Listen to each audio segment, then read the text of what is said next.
pada pagi hari ini agak siang kita bisa melaksanakan kegiatan yang intinya adalah terkait dengan penilaian SKL dan aksi nyata dari guru penggerak. Maka kami ucapkan terima kasih kepada semuanya.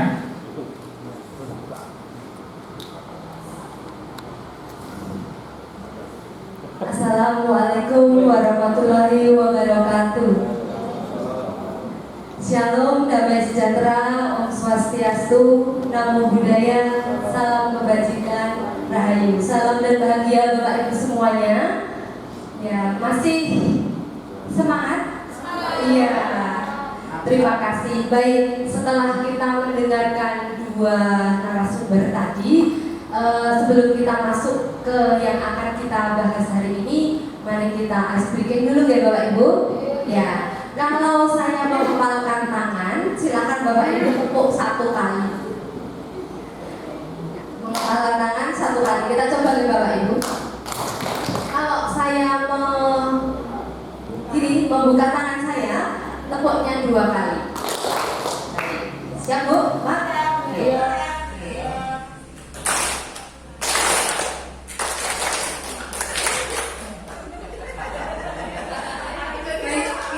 Dua kelompok saja biru ini kita pisahkan, kelompok A dan kelompok B. Ya, kelompok B di sini A. Oke. Sama agak-agaknya saya menggunakan tangan dua ya Bapak Ibu, kiri dan kanan saya.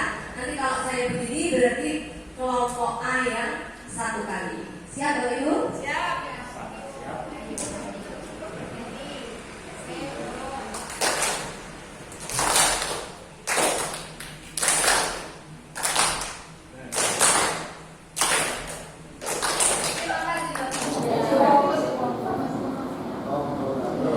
Baik, yang akan kita dengarkan, kita lihat hari ini adalah budaya positif di sekolah. Izinkan saya untuk berbagi pengalaman tentang apa yang sudah saya pelajari Bapak Ibu tentang budaya positif di sekolah. Ya, ada beberapa. Yang pertama adalah perubahan paradigma, yang kedua adalah tentang disiplin positif, yang ketiga motivasi perilaku manusia, yang keempat keyakinan kelas, yang kelima kebutuhan dasar manusia, yang keenam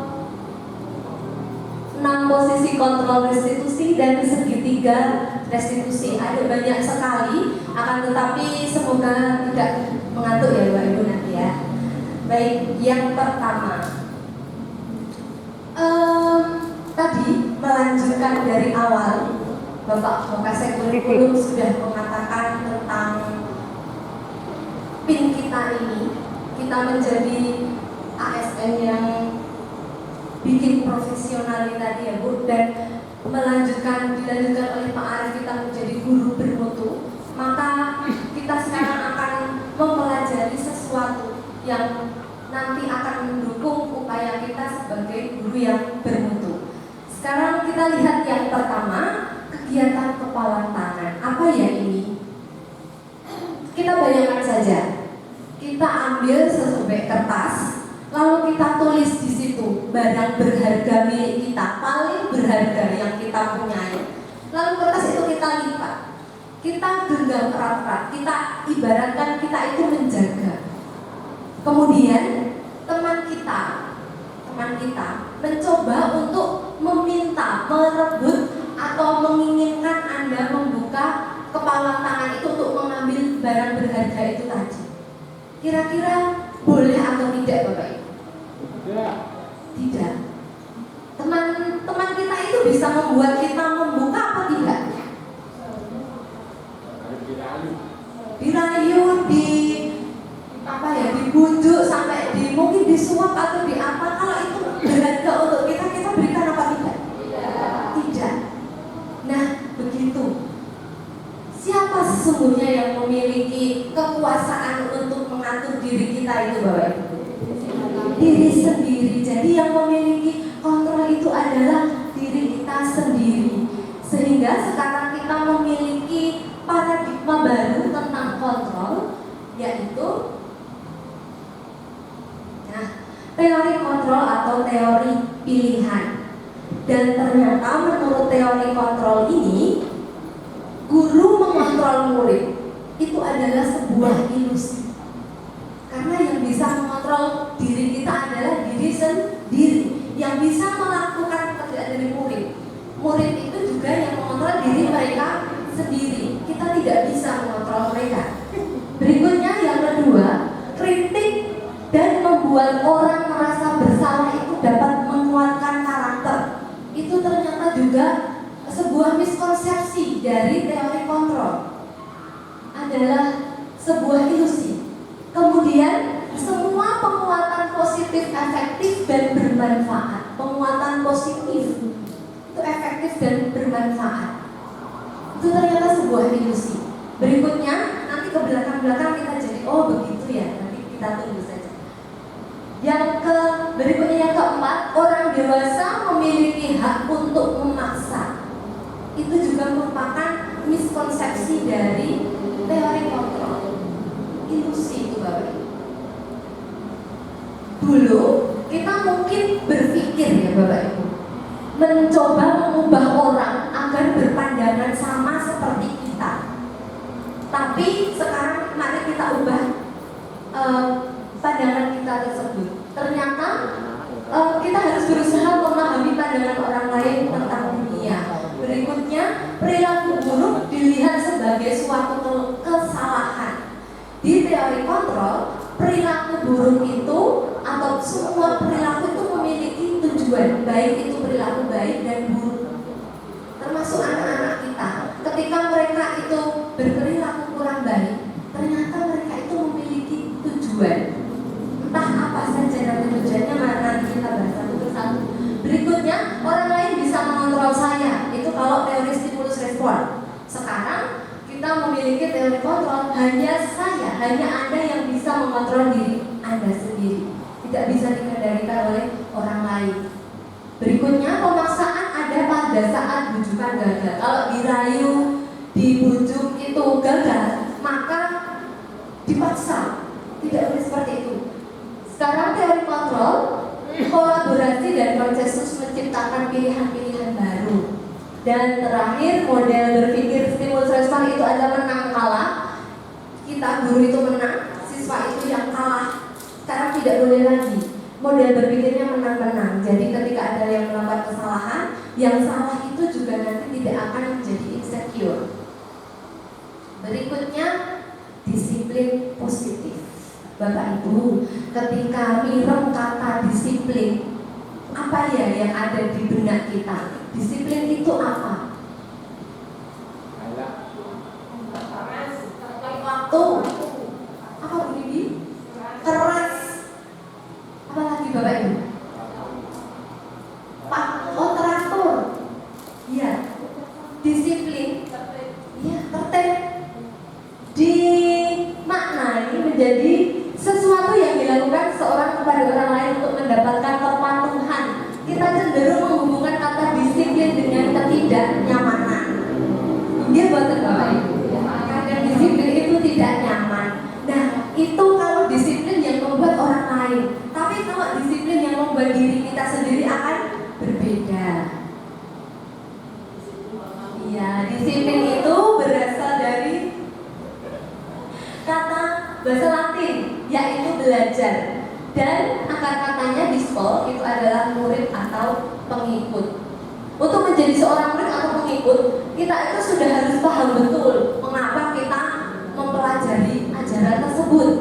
Harus ada motivasi intrinsik. Contoh Bapak Ibu, ketika kita ikut yoga, nah, apa kita dipaksa ikut?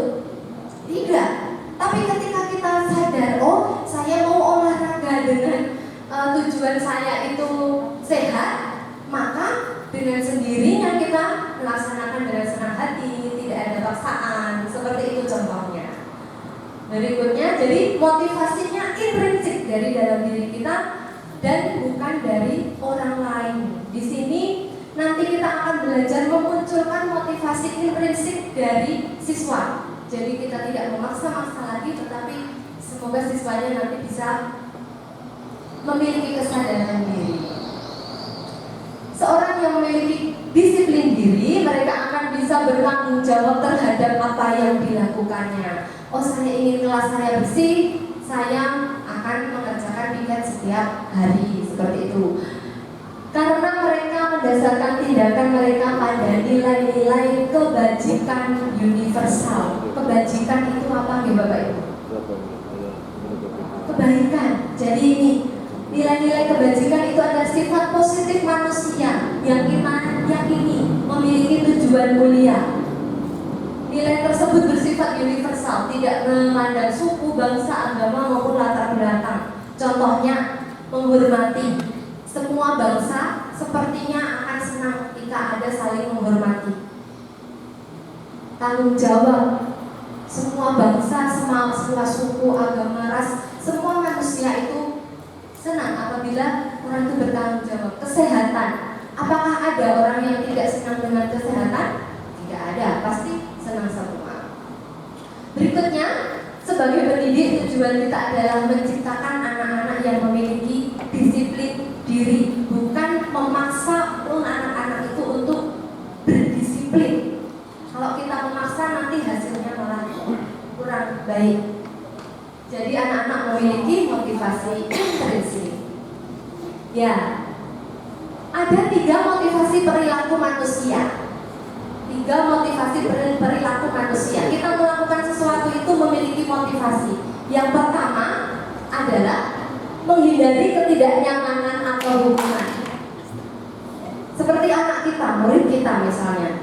Saya mau datang pagi biar gak dihukum Saya mengerjakan tugas biar Bu Rahma gak marah-marah. Nah, itu adalah motivasi menghindari ketidaknyamanan. Motivasi ini merupakan tingkat terendah motivasi. Daripada enggak, saya lakukan biar tidak ada hukuman, tidak ada teguran dan lain-lain. Orang yang melakukan ini akan bertanya apa yang terjadi bila saya tidak melakukannya. Dadak teko jam itu ngomong sebelum jam 7. Kalau saya nggak melakukan, nggak datang sejam 7, bagaimana ya? Paling ya nggak apa-apa. Nah, kayak gitu. Kemudian hanya untuk menghindari permasalahan yang terjadi.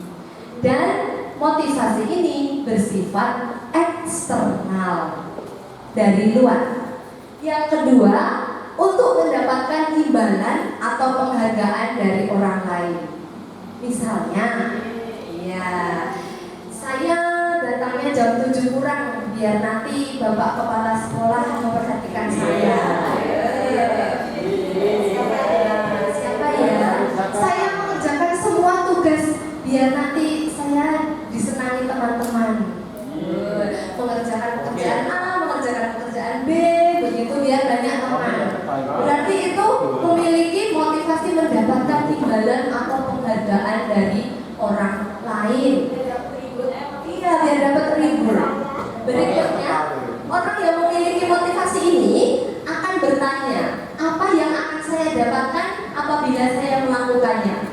Tolong Bapak Ibu RPP-nya dilengkapi nggih? Nek wis lengkap terus ngopo to? Ada hadiahnya enggak ya? Berikutnya, iya, untuk mendapatkan pujian biasanya. Terus mendapatkan hadiah, pengakuan atau imbalan. Dan teori ini, motivasi ini juga bersifat eksternal. Kalau nggak ada hadiahnya, oh enggak kayak gitu. Berikutnya yang ketiga, ini yang kita harapkan dari murid-murid kita semuanya. Tidak hanya murid kita, diri kita sendiri juga. Kita melakukan sesuatu itu untuk menghargai diri sendiri dan sesuai dengan nilai-nilai yang saya percaya. Saya hadir sebelum jam 7 karena saya harus mengajar murid-murid saya pukul 7. Entah itu ada penghargaannya atau tidak, entah itu diperhatikan Pak Waka atau tidak, itu gak ada. Ya ada abah atau tidak, seperti itu. Nah, kita pokoknya datang mengajar, tujuan saya mengajar, seperti itu. bertanya, akan menjadi orang seperti apa apabila saya melakukannya? Contoh yang tadi misalnya senam tadi ya Bu, senam atau yoga. Contoh yang lain atau badminton. Saya badminton karena apa? Oh, karena saya ingin sehat. Saya ingin menjadi orang yang sehat. Berikutnya, motivasi ini akan membuat orang memiliki disiplin positif. Disiplinnya dari dalam sendiri, tidak dari orang lain. Jadi mau ada hadiahnya atau tidak, tetap kita mengerjakannya. Berikutnya tentang penghargaan. Pernah Bapak Ibu sekolah itu pembelajaran memberikan semacam hadiah atau bintang, atau kalau muridnya tertib mengerjakan tugas dapat bintang 1. Pernah itu? Pernah mendengar atau melakukan ya? Ternyata penghargaan yang dilakukan secara terus-menerus itu sama sama berlakunya dengan hukuman. Penghargaan itu sama dengan hukuman. Jadi ketika orang diberi penghargaan, dia berlaku sama dengan hukuman. Kalau tidak ada penghargaannya, dia tidak akan mengerjakannya.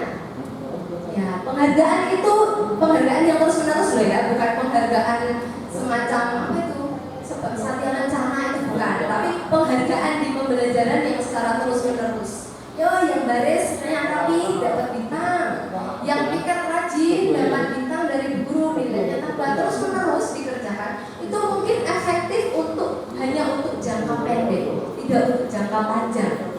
Berikutnya, orang tersebut akan bergantung pada penghargaan seperti motivasi yang kedua tadi. Dan berikutnya, jika kita mendapatkan penghargaan untuk melakukan sesuatu yang baik, maka kita pun tidak menyadari tindakan yang baik yang kita lakukan. Pokoknya mengerjakan, dapat penghargaan, selesai. Berikutnya penghargaan, masih tentang penghargaan bisa merusak hubungan.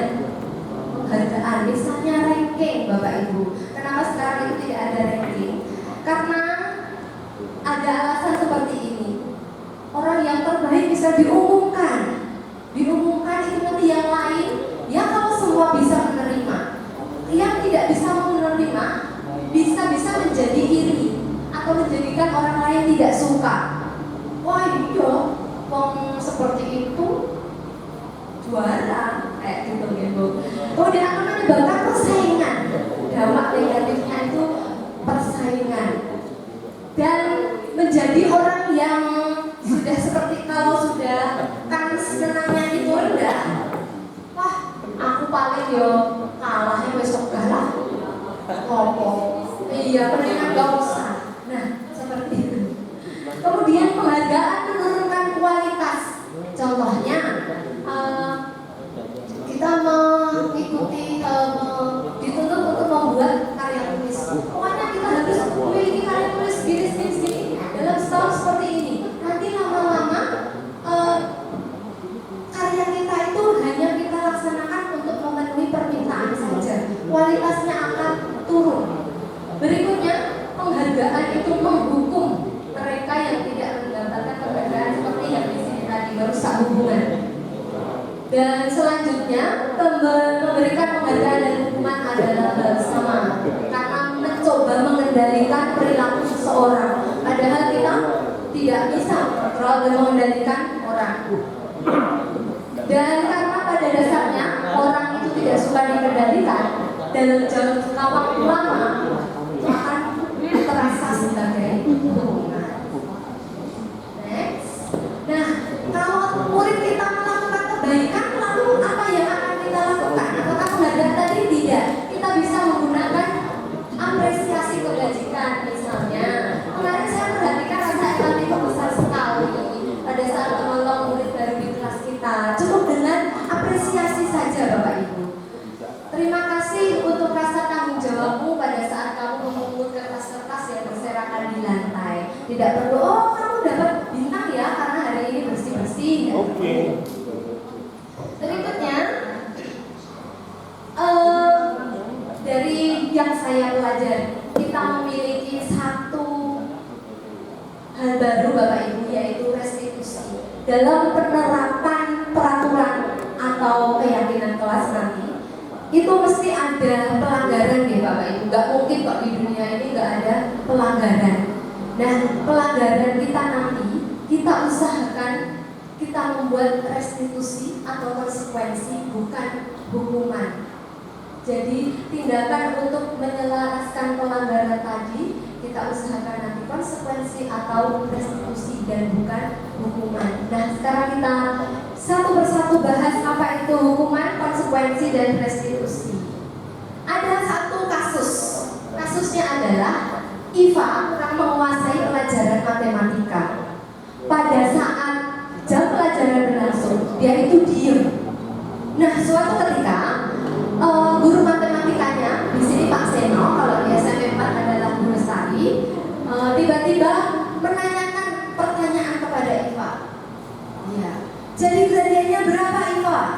Oh, Iva yang saat itu gugup dan tidak tahu, menjatuhkan tas dari kursinya. Secara otomatis teman-temannya menertawakannya. Nah, Pak Seno pada saat itu membiarkan teman-teman Iva menertawakan dan malah meminta Iva maju untuk menunjuk hidungnya karena tidak bisa menjawab pertanyaan tadi di depan terus seperti itu. Termasuk hukuman atau konsekuensi Bapak Ibu. Bedanya hukuman sama konsekuensi apa nih?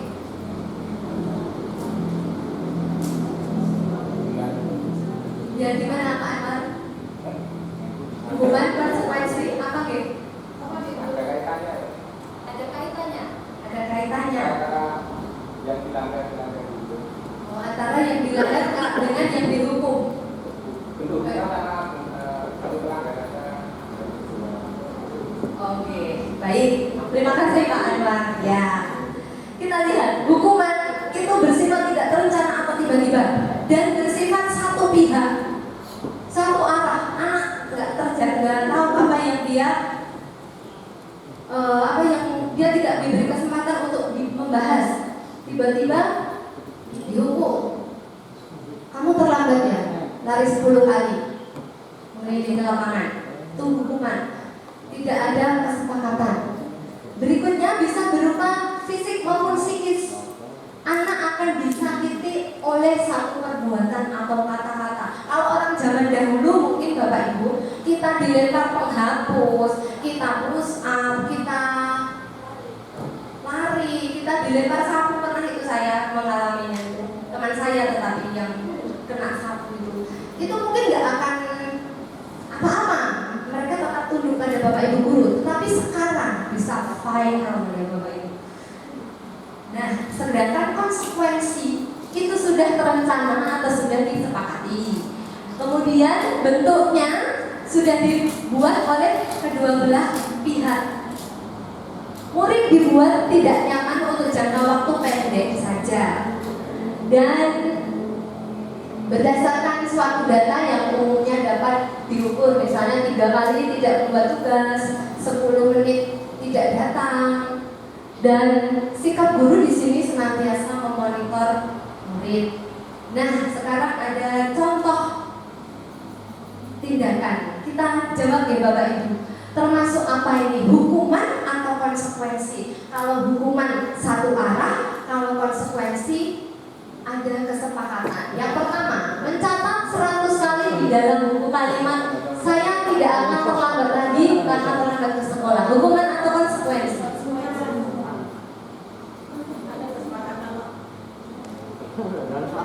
Silakan mencatat dalam buku kalimat saya tidak akan terlambat lagi karena anak itu terlambat. Misalnya adik Yuliana datang, kok kamu baru datang? Dah langsung catat 100 kali saya tidak akan datang terlambat. Hukuman. Berikutnya lari mengelilingi lapangan basket 2 kali karena terlambat hadir di sekolah. Hukuman. Berikutnya, murid diminta untuk push up 15 kali karena tidak menggunakan masker ke sekolah. Hukuman. Menggantikan kertas tugas teman yang telah dicoret-coret.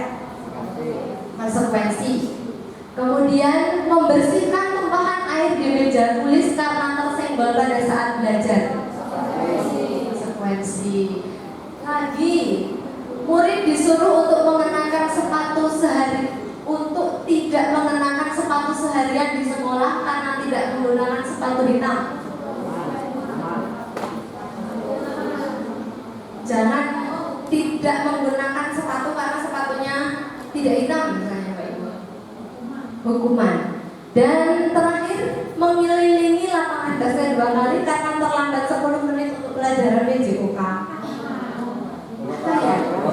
Nah, ini jawabannya. Yang ini bukan konsekuensi karena ini untuk sekaligus pemanasan.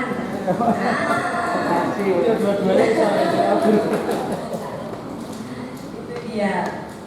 Berikutnya kita memiliki hukuman dan konsekuensi. Tadi sudah. Hukuman itu menyakitkan. Kalau konsekuensi, oh iya memang kemarin sudah sepakat. Kemudian hukuman itu anak bisa membenci kedisiplinan. Konsekuensi anak bisa menghargai kedisiplinan. Dengan hukuman anak memiliki konsep diri yang buruk. Konsekuensi anak bisa memiliki konsep diri yang baik. Kalau hukuman anak belajar untuk menyembunyikan kesalahan, konsekuensi anak belajar untuk mematuhi peraturan. Berikutnya, satu lagi itu tentang restitusi. Ini tingkatannya lebih tinggi daripada konsekuensi. Restitusi, bukan retribusi ya. Restitusi. Restitusi adalah proses menciptakan kondisi bagi murid untuk memperbaiki kesalahan mereka sehingga mereka bisa kembali ke kelompok mereka dengan karakter yang lebih kuat. Di sini kita berdiskusi dengan anak tersebut untuk sama-sama mencari penyelesaian masalah mereka. Kita mengembalikan kamu nanti jadi orang seperti apa sih? Nah, nanti anak akan saya seperti ini Bu. Dia mengutarakan yang jalur yang dia pilih untuk memperbaiki kesalahannya. Nah, ini bedanya Bapak Ibu. Di restitusi itu kita memiliki pilihan menguatkan murid untuk dalam jangka waktu panjang dan korban yang dirugikan itu mendapatkan ganti karena tadi anak diberi pilihan untuk memperbaiki kesalahan dan masalah terpecahkan dan fokus pada pemecahan masalah dalam jangka waktu panjang. Berikutnya, ciri-ciri restitusi bukan untuk menebus kesalahan, bukan, tetapi untuk belajar dari kesalahan, untuk memperbaiki hubungan dan tawaran bukan paksaan. Kita tidak memaksa anak untuk mengganti, tetapi kita menawarkan apa yang akan kamu lakukan untuk memperbaiki diri.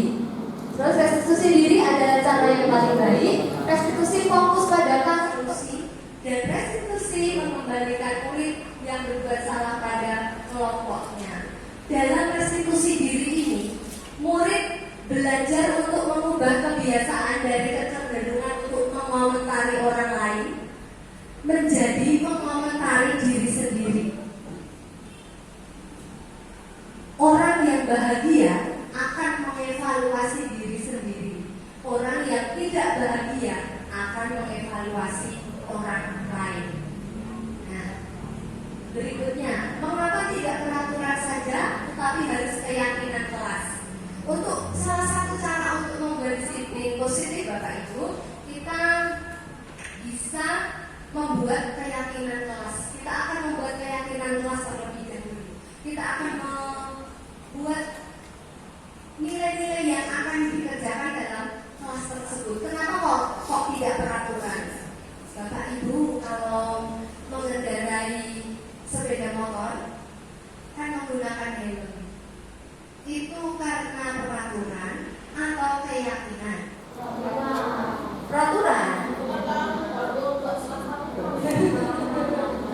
Iya, untuk keselamatan atau hanya untuk patut-patut dan menangkap Pak Polis? Iya. Ya, yang pertama untuk keselamatan, yang kedua untuk bergaya ya Bapak Ibu, helmnya bagus. Iya, betul. Ya, karena keyakinan itu nanti akan membentuk motivasi intrinsik. Keyakinan adalah sesuatu yang diyakini bersama yang berasal dari penyatuan pikiran untuk menjadi nilai-nilai kebaikan untuk diturunkan ke kelas-kelas. Jadi itu.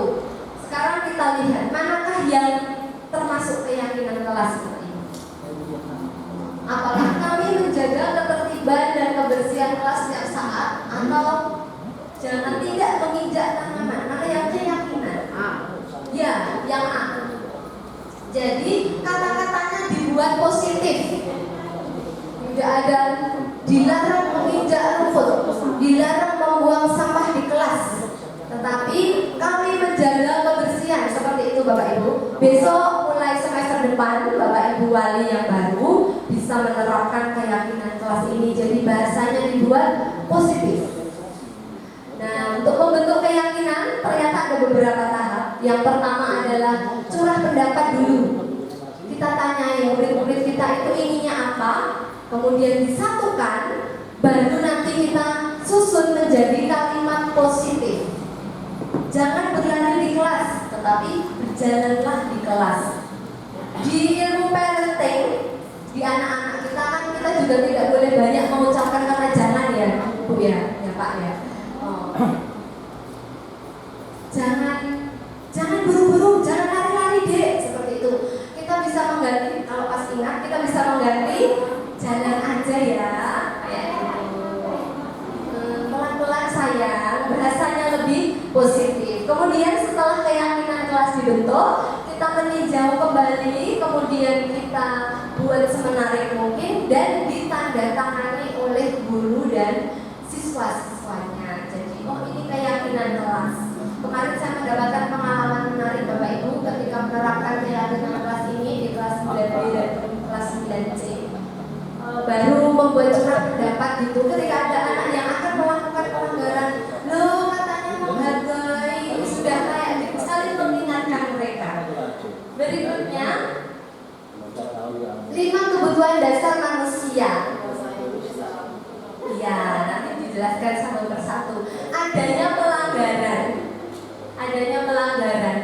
Ternyata kita itu, anak-anak kita itu ada kebutuhan yang belum tercukupi. Anak-anak itu melanggar peraturan karena ada ketidakselarasan antara kebutuhan dirinya dengan keadaannya, belum tercukupi. Kebutuhan yang pertama adalah survival. Survival itu kebutuhan akan hidup, sandang, pangan, papan. Seperti bahasa Bu Lestari kemarin ketika naik haji di sana, bring hot itu bahasa survival untuk mempertahankan diri.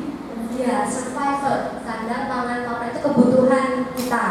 Kemudian kebutuhan yang kedua adalah love and belonging, kebutuhan untuk dicintai dan diperhatikan. Kadang anak kita cari-cari ulah, itu ternyata hanya ingin diperhatikan oleh kita. Karena di rumah mereka sudah tinggal kerja oleh orang tuanya, ada yang tinggal merantau, seperti itu. Love and belonging, dicintai dan diperhatikan. Kemudian fun adalah kesenangan, kebutuhan akan kesenangan. Senang ini, senang itu. Kalau Pak Re senang memancing, kalau sudah lama nggak mancing maka akan sedih. Kangen memancing ya Pak. Ya. Kemudian kesenangan supaya lebih menarik, dia ingin sesuatu yang lebih seru. Berikutnya kebutuhan akan kebebasan. Kebebasan itu memilih, freedom, bebas untuk memilih. Salah Bapak Ibu guru mengajarnya cuma gitu-gitu aja. Ya aku sering-sering ke belakang lah, biar gak bosan, biar gak ngantuk. Seperti itu. Ternyata anaknya ingin kebebasan, memilih yang dia sukai. Berikutnya power. Power adalah kekuatan, penguasaan. Kita itu memiliki kemampuan dan memiliki power untuk diakui. Kadang-kadang kita mencari-cari masalah kalau misalnya kemampuan kita itu kurang diakui oleh teman-teman kita. Iya apa iya Bapak Ibu? Iya, ternyata kekuatannya itu, penguasaannya ingin diakui oleh orang lain.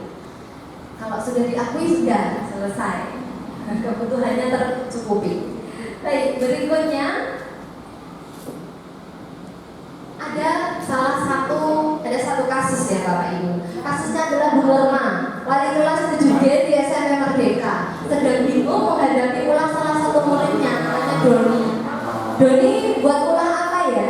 Beberapa anak di kelas 7G telah datang pada Bu Norma untuk berkeluh kesah. Ternyata bekal makan siang anak-anak yang lain itu diambil sama si Doni. Nah, ketika Bu Norma jadi ambarnya Miss Aib ya.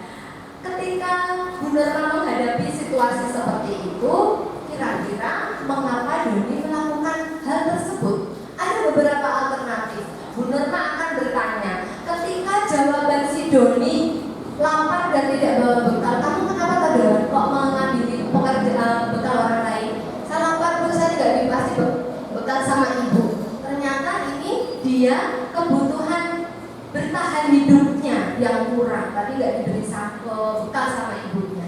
Ketika jawabannya Doni, kan teman saya jadi memperhatikan saya Bu, berarti kebutuhan apa yang belum tercukupi Bapak Ibu? Iya, kasih sayang dan rasa diterima, belonging tadi. Ketika dia menjawab, dia merasa, kan teman-teman jadi takut sama saya Bu. Iya, kekuasaan atau power. Berikutnya, saya itu bukannya cuma mie goreng terus Bu, namanya saya rebuti bekal teman saya. Ini dia mencukupi kebutuhan bosan tadi, kebebasan atau kesenangan tadi. Berikutnya, ketika jawabannya iseng aja Bu, biar wajahnya teman-teman tuh seru-seru kalau tak minta makanannya. Iya, kesenangan. Baik. Sekarang kasus yang kedua, Bimo, seorang anak TK berlari keluar kelas menuju jalan raya yang ramai. Bu Ani bingung, lalu bertanya pada Bimo. Nah, ketika jawaban Bimo ini seperti ini, kebutuhan apa ya Bapak Ibu? Aku senang main kejar-kejaran dengan Bu Guru. Iya, fun, kesenangan. Berikutnya, ibu kejar aku karena ibu guru sayang aku. Iya. Terus aku hebat kan, bisa bikin guru aku kejar aku. Iya, kekuasaan. Dan yang terakhir aku bosan mewarnai terus. Iya, ternyata kebebasan atau freedom. Berikutnya, ada 5 posisi kontrol Bapak Ibu. Ketika kita menangani siswa, ini nanti kita introspeksi ya Bapak Ibu ya. Ya, kita selama ini ada di posisi mana? Ada 5. Yang pertama, penghukum. Yang kedua, pembuat merasa bersalah. Yang ketiga, sebagai teman. Yang keempat, sebagai pemantau. Dan yang kelima, sebagai manajer. Posisinya seperti apa sih? Kita lihat satu persatu. Penghukum biasa menggunakan hukuman fisik maupun verbal. Nah, senantiasa mengatakan bahwa sekolah memerlukan sistem atau alat yang dapat lebih menekan murid-murid lebih dalam lagi. Akan berkata, patuhi aturan saya, atau awas ya. Awas ya kalau nggak nurut sama ibu. Atau kamu selalu saja salah. Nah, itu sebagai penghukum. Selalu, pasti selalu yang selesai terakhir. Ya, kelas berapa itu? Selalu yang terakhir selesai. Berikutnya, ketika ada anak terlambat, itu mengatakan terlambat lagi, mesti terlambat. Seperti siapa nih Bapak Ibu? Padi, ya Padi. Faisal, masih terlambat lagi. Selalu datang terlambat. Kapan sih bisa datang tepat waktu? Itu penghukum. Jadi seolah-olah anak itu selalu terlambat. Itu penghukum. Percaya hanya ada satu cara yang terbaik, yaitu cara dia sendiri. Wah, yang paling benar itu adalah cara saya. Nah, nada suara tinggi, bahasa umum atau jari menunjuk-nunjuk. Wes, tolak nek. Nah, kayak gitu, menghardik. Pernah Bapak Ibu begitu? Pernah ibunya. Pernah, aku mesti tolakan kayak gitu. Terus kemungkinan murid marah dan mendendam atau bersifat agresif atau masuk membanting untuk jeber kayak gitu. Nah, itu namanya penghukum. Semoga setelah ini tidak ada yang berada di posisi ini ya Bapak Ibu. Berikutnya, posisi pembuat merasa bersalah. Jadi anak itu dipojokkan, dibuat merasa bersalah. Guru akan bersuara lebih lembut. Ternyata lebih lembut itu bukan berarti sayang, tapi malah membuat merasa bersalah. Memelas, halus sedih, bahasa tubuh merapat pada anak lesu. Menggunakan keheningan yang membuat orang lain merasa tidak nyaman, bersalah atau rendah diri, bukan rendah hati, tapi rendah diri. Contohnya, ibu sangat kecewa sama kamu. Telah memelas begitu ya Bapak Ibu. Terus berapa kali Bapak harus memberitahu kamu ya? Bapak loh. Berapa kali Bapak harus memberitahu kamu? Sampai seolah-olah lelah. Gimana coba? Kalau orang tua kamu tahu kamu berbuat sendiri, seperti ini. Di sana Bapak Ibu bekerja banting tulang, di sini kamu seperti itu tidur di kelas. Siapa ayo yang seperti itu? Gak ada ya Bapak Ibu. Kalau ada anak terlambat, adik, kamu ini bagaimana ya? Kamu sudah berjanji kan dengan ibu tidak terlambat lagi. Lalu kenapa ya senang sekali kamu jawab? Lalu harus bagaimana? Apa yang saya lakukan kok salah sama Bu? Sama seperti saya pertama kali mempelajari ini, kok saya tak lakukan sama semua ya? Ya, kita bisa introspeksi sama-sama. Murid akan memiliki penilaian diri yang buruk ketika seperti itu karena dia merasa bersalah. Seolah-olah dia itu tempat semua kesalahan. Emosinya malah akan lebih bahaya Bapak Ibu, akan tertanam bertumbuh-tumbuh dan bisa jadi dia akan menahan perasaan. Ketika dia meluapkan malah akan lebih berbahaya. Berikutnya sebagai teman, apakah ini baik? Kita lihat. Tidak akan menyakiti murid, benar. Namun akan tetap berupaya mengontrol murid melalui persuasi. Akan mengakibatkan dua hal. Yang pertama positif, hubungannya akan lebih baik, akrab ya, karena sebagai teman. Tetapi yang kedua akan menyebabkan hal negatif juga Bapak Ibu. Hal negatifnya apa? Adalah apabila guru tidak mau membantu, maka murid akan kecewa. Tak pikir tuh bujang teman saya, guru yang paling baik, tapi ternyata kali ini nggak mau bantuin aku. Seperti itu. Terus kadang hanya akan bertindak untuk guru itu saja. Karena dekatnya sama bujang tadi, maka ketika Bu Sulis yang meminta, orang-orang kocok ya. Teman saya seperti itu. Oh seperti itu ada ya Bu ya. Nah, nada suara ramah, akrab dan bercanda. Bahasa tubuh merapat pada murid, mata dan senyum jenaka. Ayo bantulah demi Bapak ya. Kalau bisa mengatakan ini baik kok Bapak Ibu, asal tidak nanti.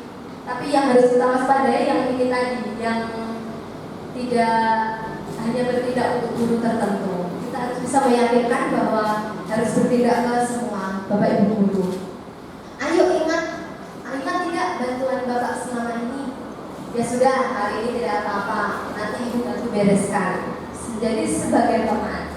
Nah, ketika ada anak terlambat, Adi, ayolah, bagaimana sih kamu?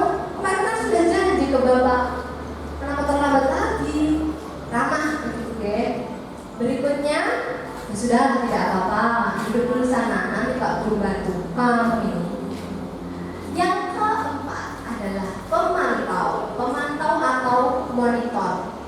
Di sini guru bertugas sebagai pemantau. Tugasnya adalah mengawasi. Yang namanya mengawasi mesti ya harus terus-terusan Bapak Ibu. Kesel mengawasi terus. Kemudian posisi pemantau berdasarkan pada peraturan-peraturan dan konsekuensi. Jadi berdasarkan konsekuensi. Nada suara datar, bahasa tubuh formal. Lalu dia menangani masalahnya dengan pertanyaan seperti ini. Apa yang telah kamu lakukan ketika si Faisal datang ke kelas?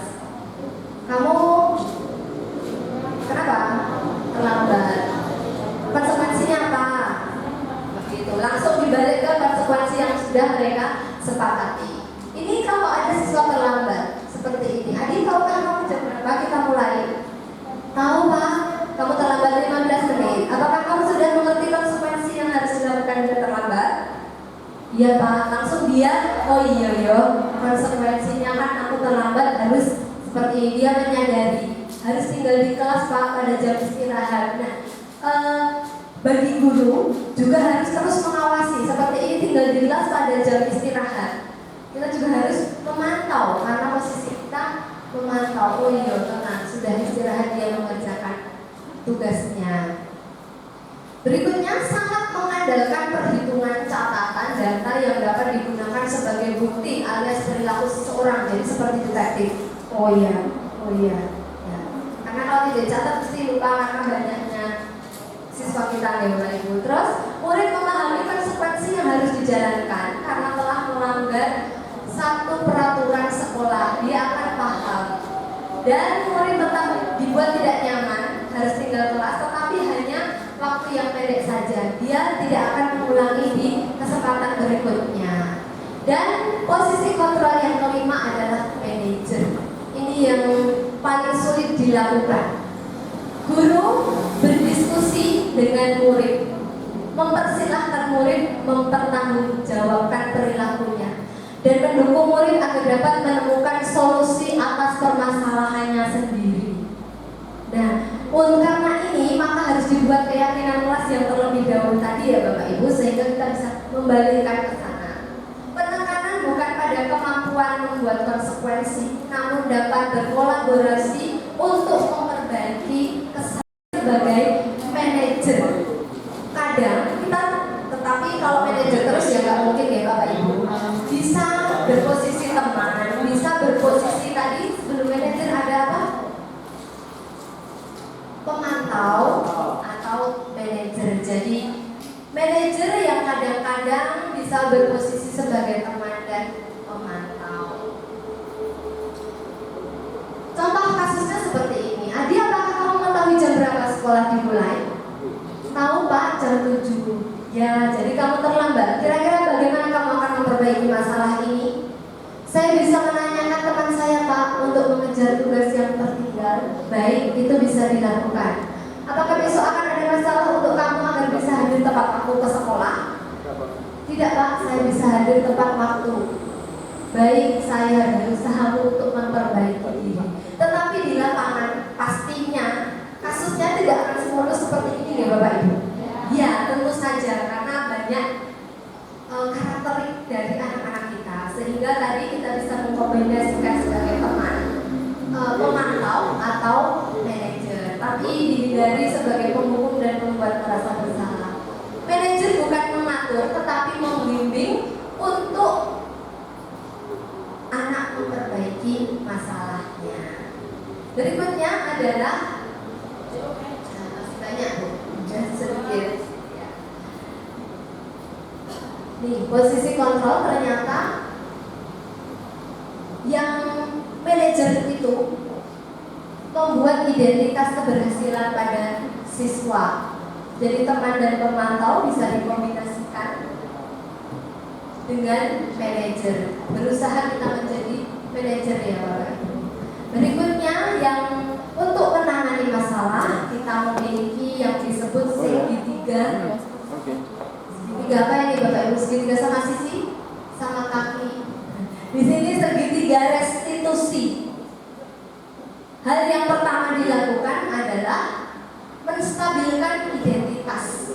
Jadi ketika anak melakukan kesalahan karena dia sampai meluncurkan kata-kata yang kurang baik, itu ketika kita saat itu juga langsung kita bentak atau apa, dia karena identitasnya sedang dalam identitas gagal.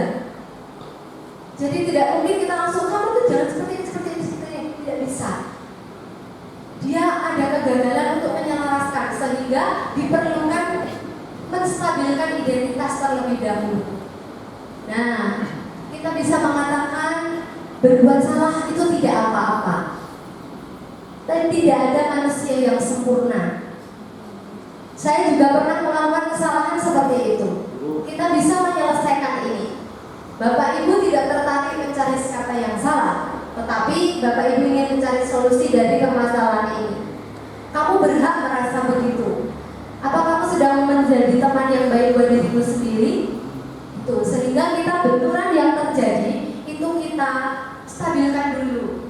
Setelah itu murid akan berrefleksi. Setelah kita mengatakan hal-hal ini, lalu siswa mungkin identitasnya stabil, lalu dia akan mulai berrefleksi. Nah, yang kedua adalah validasi tindakan yang salah. Validasi tindakan yang salah itu seperti apa? Kita bisa menanyakan seperti ini. Setelah tadi berbuat salah itu tidak apa-apa. Lalu padahal kamu bisa melakukan yang lebih buruk daripada ini ya. Atau kamu pasti punya alasan mengapa kamu melakukan ini. Nah, setelah kita tanya seperti ini, kita akan mengetahui kebutuhan yang diperlukan anak kita itu apa. Oh, ternyata seperti itu. Kita bisa tahu penyebabnya. Kamu boleh mempertahankan sikap itu, tapi kamu harus menambahkan sikap yang baru. Nah, harus diingat ini Bapak Ibu ketika kita menangani masalah kepada anak, jangan buru-buru langsung seperti kita di rumah ya. Bisa diterapkan di rumah juga. Langsung kita menyudutkan anak kita jangan, tapi distabilkan dulu lalu kita tanya penyebabnya. Kamu punya alasan kan mengapa melakukan itu? Harus diingat. Berikutnya yang ketiga adalah menanyakan keyakinan. Setelah dia berrefleksi, lalu kita kembalikan. Keyakinan kelas kita kemarin apa ya? Nah, apa yang kita percaya sebagai kelas atau keluarga? Oh, kita harus saling menghormati Bu. Nah, dia flashback. Terus apa yang akan kamu lakukan? Seperti ini. Akan mengalir dengan sendirinya. Meskipun nanti kenyataannya ada yang tidak sesuai, tetapi garis besarnya adalah seperti itu.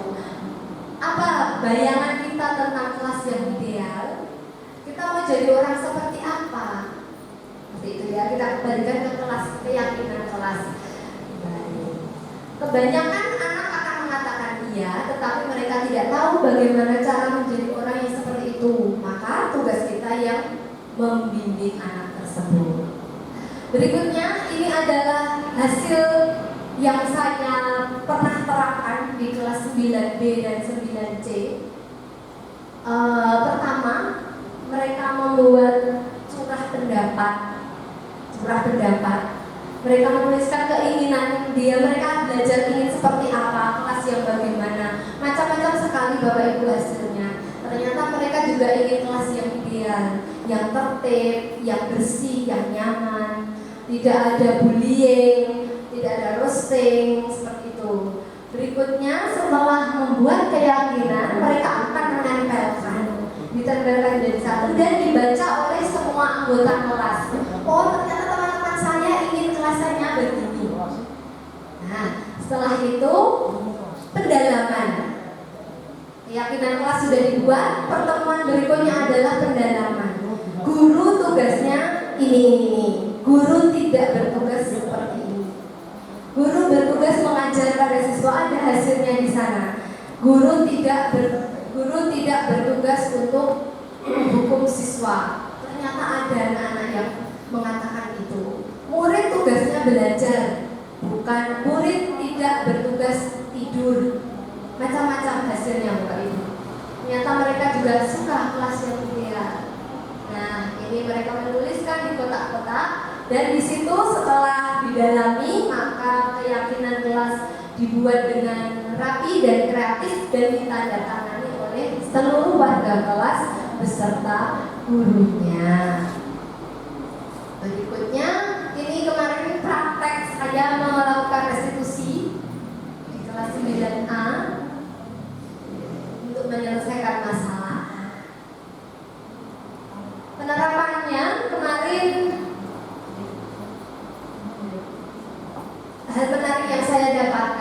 hasilnya adalah seperti yang di awal saya katakan, belum selesai saja mereka sudah saling mengingatkan. Oh katanya ini, katanya itu, seperti itu. Terus murid-murid lebih semangat belajar dan mereka terbuka kepada guru-guru mereka, pada saya terutama, dan lebih sedikit murid yang merasa tidak percaya diri. Semuanya hampir semua mulai berantusias untuk belajar.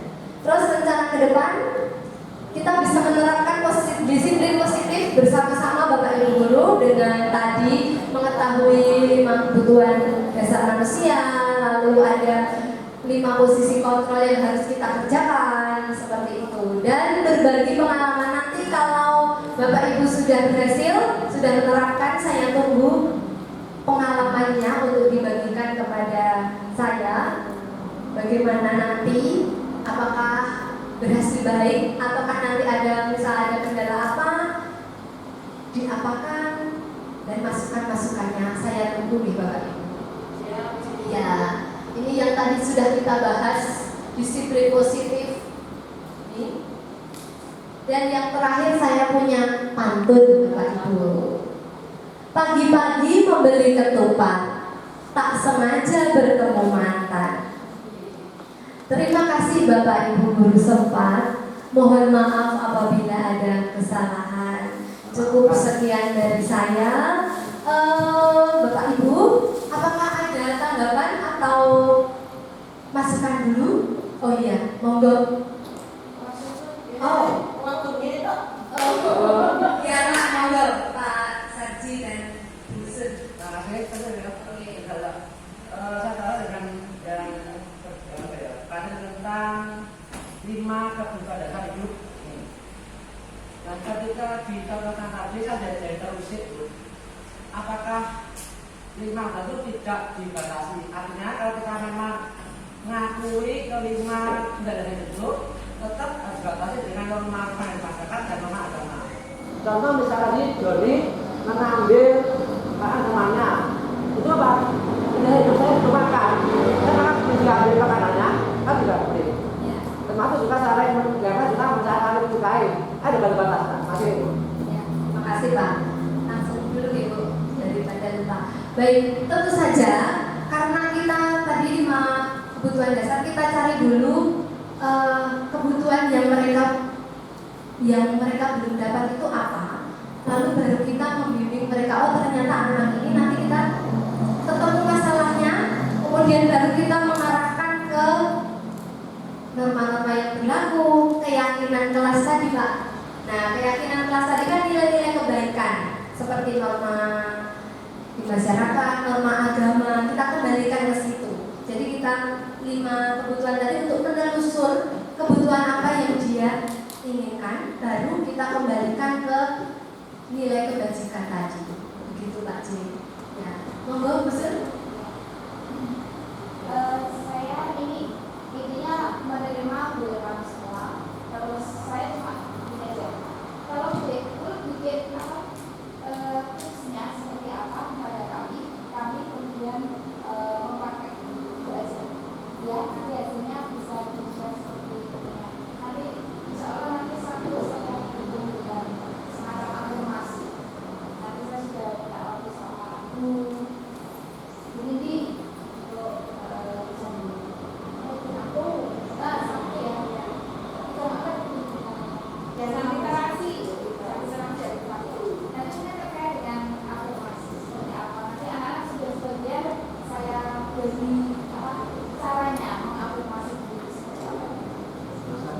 Baik, terima kasih masukannya Bu Sun. Nanti akan segera kami tindak lanjuti untuk hasil yang lebih baik. Ada lagi kami mohon tanggapan dari Bapak dulu. Ya, oh dulu. Ini monggo. Ya, monggo. Jangan ngantuk. Jangan ngantuk.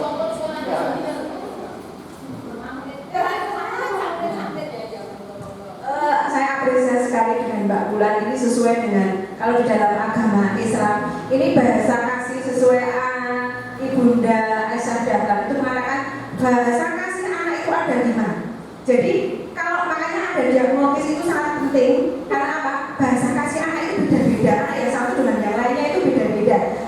yang time quality, ada yang sentuhan, ada yang ribet, ada yang cuma perhatian dan pelayanan. Jadi salah satu mungkin Bu Giarni dengan Bu Lestari dengan Bu ini beda. Mungkin kalau Bu Giarni itu bahasa kasihnya sentuhan. Jadi kalau dibilang Nduk, ya rajin ya, itu sudah semangat. Kalau misalnya kalau Bu Lestari itu bahasa kasihnya pelayanan. Misalnya Bu Lestari ingin tolong Bu saya dikasih jawaban dilayani seperti itu menjadi penurut gitu kan dalam konsep Islam.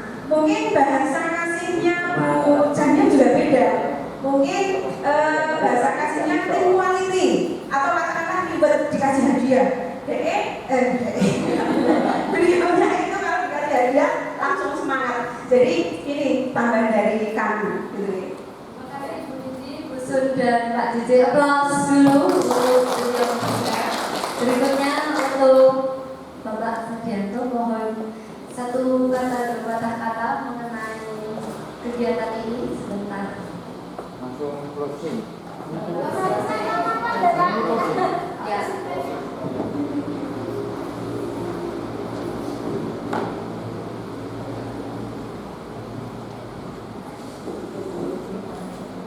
Minum dulu.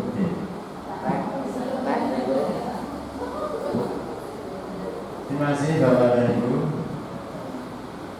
atas partisipasinya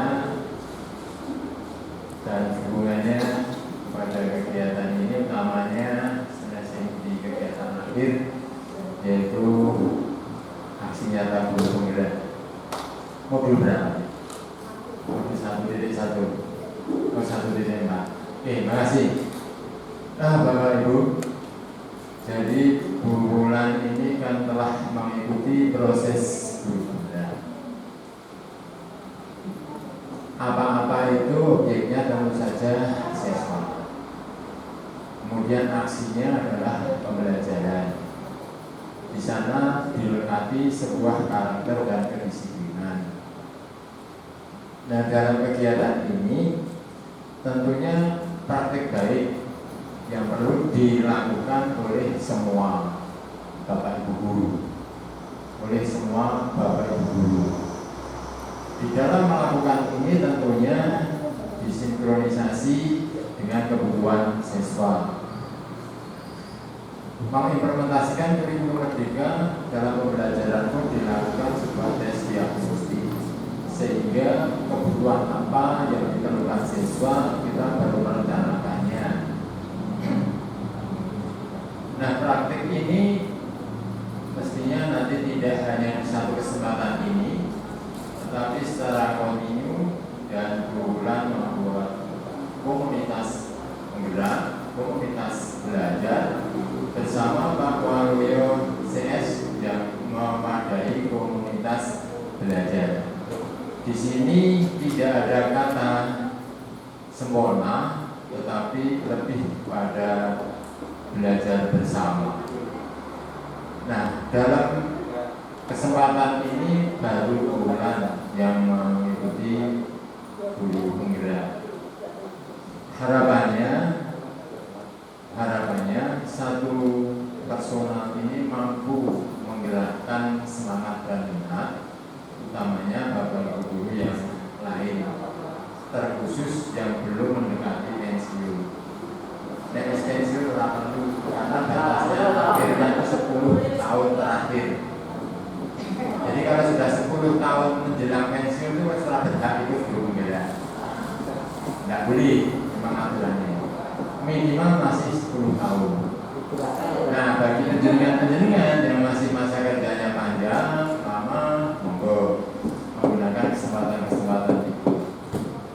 Nah, kesan yang kita dapat, kesan yang kita ambil, tidak ada kata yang jelek, tidak ada kata yang tidak bisa dilakukan oleh kita semua guru yang telah dipraktekkan selama 1-2 bulan kemarin. Itu adalah sudah dipraktekkan di kelas tadi yang disampaikan di kelas 9B sama C. Nah, artinya itu sudah merupakan bukti nyata, aksi nyata. dan sudah menjadi sebuah kesimpulan mampu membuat komunitas di kelas itu seperti yang diharapkan. Nah, karena itu mari kita pertama kita ikuti, kita tiru, dan kita senantiasa tanya. Tidak bosan-bosannya kita bertanya selagi kita belum ngerti kepada yang lebih ngerti.